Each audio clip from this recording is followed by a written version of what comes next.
Of political power players. Scott Jennings and Karen Finney are here. Well, the president did try to bring them into the room the other day, and they wouldn't budge. I mean, look, the facts here are pretty simple. The Republican Party has put on the floor and voted for a clean, continuing resolution, no changes. These are Biden budget numbers, by the way, and numbers that Democrats have voted for 13 times. Nothing up our sleeves here, Caitlin. They're trying to keep the government open long enough to negotiate things like the health care issue, which you were just debating, which I actually think maybe Republicans will wind up dealing on that. But they're not going to do it under duress, and they're not going to do it under threat of rolling back all the Medicaid reforms that were done this summer. So I think President Trump tried to bring the Democrats in.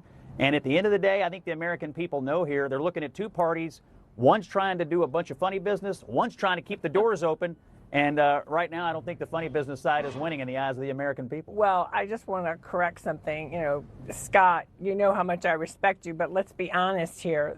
I don't need to be corrected, and I don't need to be told I'm dishonest, Karen. But by all means, go ahead. We're stunned. I'll just be honest with you. We're stunned. I mean, the Democratic constituencies are principally immigration populations and government workers. This is what your party relies on, and you've closed shop on government in Washington, D.C., and eventually they're going to get tired of it. There is no reason this government cannot be left open. So you're saying the 75 million Americans who voted for Kamala Harris were all immigrants? No, I'm saying that's not true. I'm saying I'm listening to Democratic arguments about most policy issues, and I'm looking at Democratic energy, and it mostly has to do with things to do with immigrants, illegal and some legal, and things to do with government bureaucrats. And right now you're putting one of your constituencies out of business.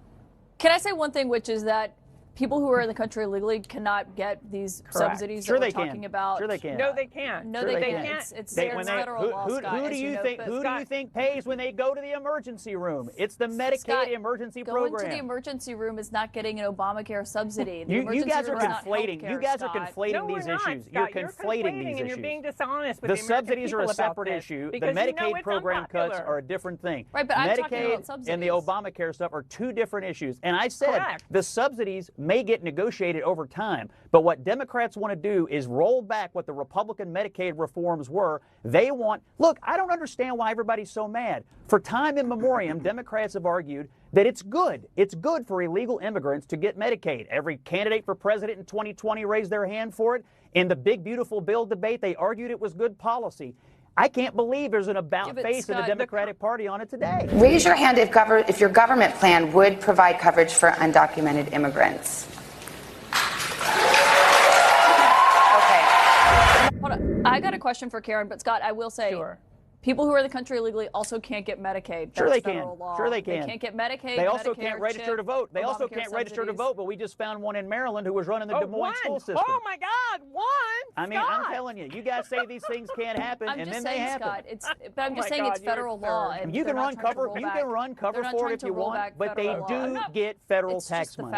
They get federal tax money. Ask Jake, he had it on today. I'm just saying it's against reimbursements to hospitals, some of which does go to undocumented immigrants using health care there to those hospitals. The amount of money that actually is going towards people who are undocumented is such a small portion of the Medicaid cuts or the Affordable Care Act. Support giving illegal immigrants taxpayer-funded health care, yes or no? We support giving money, support The answer is yes. You expanded health care access in 2024 under Medicaid. For senior citizens Governor, after the election, you said, I would do it all reclaiming over my again. time, Governor.